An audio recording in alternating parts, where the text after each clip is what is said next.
Hi, my name is Melinda, and I'd like to share a strange event with you. Now, I have a pretty nice laptop. It's an HP Pavilion running on Windows 7, and it's much better than my now dead and old Vaio laptop that sounded like a motorcycle and shut off at random. But that's a different story. Naturally, I must have good antivirus on it. My choice was Kaspersky. Now, Kaspersky is a pretty good program, I've found, though sometimes it's oversensitive and labels non-threatening programs as threatening. So I've come to ignore it unless it gives me an urgent message, or tells me I have a Trojan. I've had some bad experiences with Trojan viruses. Twice. I've had to restart my computer from factory condition, but never anything like, well, this. I was roaming Wikipedia. Specifically, I was satisfying my curiosity on the range of the tufted titmouse, because I have seen some in the front yard, which is kind of strange around here. I noticed that my computer began to lag, which was very unusual for it. I silently prayed to whatever deity is out there that my computer was not already reaching the end of its life. And up popped Kaspersky in the lower right corner. It told me I had a Trojan. Drat. I used the disinfect and reboot option. Well, it seemed to work fine at first. It took the disinfected Trojan virus, which was called speciesdropper.exe. It took a lot more time than the estimated time was, but it still wasn't that long. I'd left it for a moment because it said it had less than a minute left in time, but it had already been going for 2 minutes since the time it said that. But I came back about 5 minutes later and it was finished. Except, well, there was an error on the screen that had a bunch of jumbled letters and signs, with Metazoa in all caps and with surrounding asterisks among them. Honestly, I was a little peeved. The disinfect scan didn't take that long, but it was still a waste of precious time if it didn't work, which I didn't know. It might not have. I take my important classes on the internet. I don't need some virus to stop me.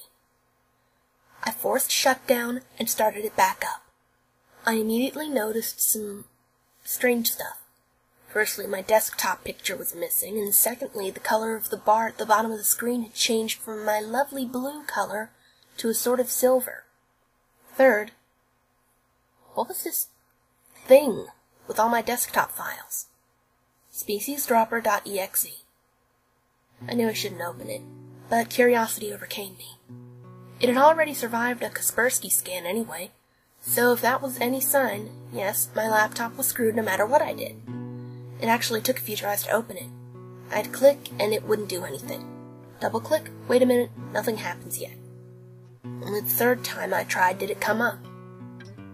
It was a program held in a window with a minimize button and an exit button, but both were grayed out at the moment. Its opening sequence was a simple loading text in Arial on a gray background with a green loading bar showing its loading progress.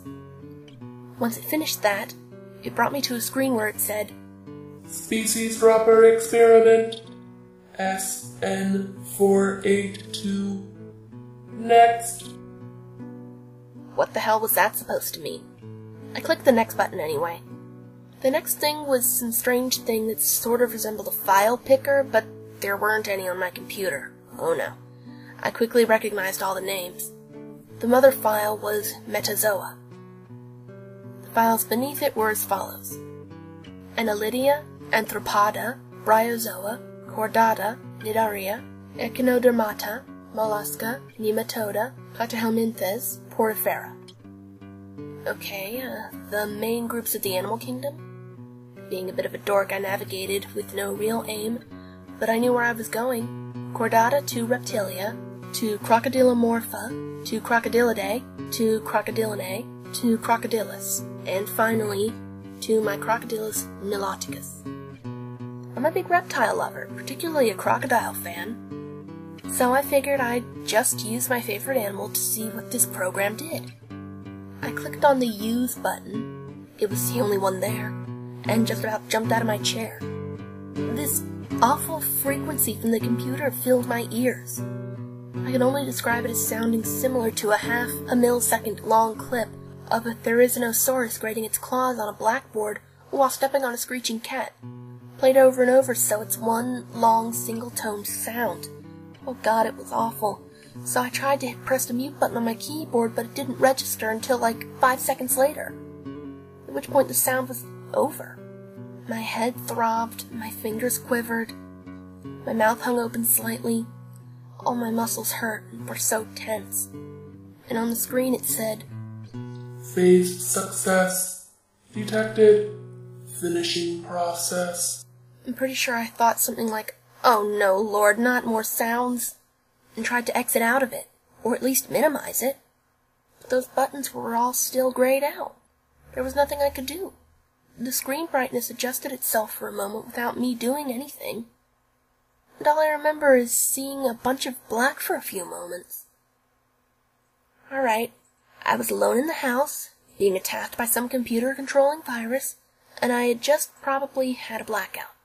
Such a comforting atmosphere. Well, anyway, when my mother got home, I didn't consult with her anyway. I've never really trusted her. I went on with my normal life. December 29th, update. Christmas was nice. Yeah, I'm doing well, all that pointless stuff. Yeah, I got nice presents. A few expensive necklaces in ancient Egypt and ancient Roman styles, in particular. You should be jealous. But that's not the reason for the update, obviously. I'm updating to say I feel like I'm being watched. Like, constantly. I've always been paranoid. It doesn't make me weak, don't you dare say anything like that. But now I feel like wherever I go, someone's standing there behind me, watching me do my daily tasks. In other words, I've been having digestion problems since the last issue. And I also don't resist the cold anymore, but it could be a coincidence. Whatever, I'm still not telling anyone. January 4th, update. More weird things have happened. I think I have a disease. The very small, dang it, amount of hair on my breasts and loin have thinned out noticeably, and I'm starting to develop a rash there. It doesn't itch or hurt or anything, but it's still there. Still not enough to tell anyone. And I'm convinced it was a coincidence with the computer virus. By the way, Kaspersky just had a regular scan, and now it's not there anymore. Oh well. January 12th, update. The rashes look like scales now. In other news, does anyone have any even tanning techniques? My back's tanning, but my stomach and chest won't. January 20th, update. Just got rid of retainer. Teeth are already shifting back to messy places. They hurt. Maybe causing my bad grades. Weather is also cold. Distracting. February 1st, update. Dating advice no one wants. February 16th, update. No one wants to love crocodile woman. February 25th, update. All done. All done. Don't want to do this anymore. Shortly after this online journal was discovered, it came to various internet goers' attention that on February 26, 2012, there was a recorded attack in Massachusetts from a wild animal that was said to be a scaly and snaggle-toothed but somehow humanoid in appearance, with what appeared to be a mane on its head and behind its neck. The victim also said that it appeared to have the number 482 branded on its arm. The victim is in stable condition and was given vaccines and treatment for rabies, but has strange symptoms. His pubic and chest hair is beginning to fall out at a noticeable rate, and he is shown to have diarrhea whenever he eats fruits, vegetables, or greens. Authorities have been uncovering information out of the public eye. A leaked statement claims that they believe it is a coincidence, nothing more, but we are looking for a cure to this disease. Nothing has been said so far about the creature, but many hunters have gone out in an attempt to track down the creature. All we can recommend is for New England residents to utilize extreme caution outdoors until more is learned about this situation.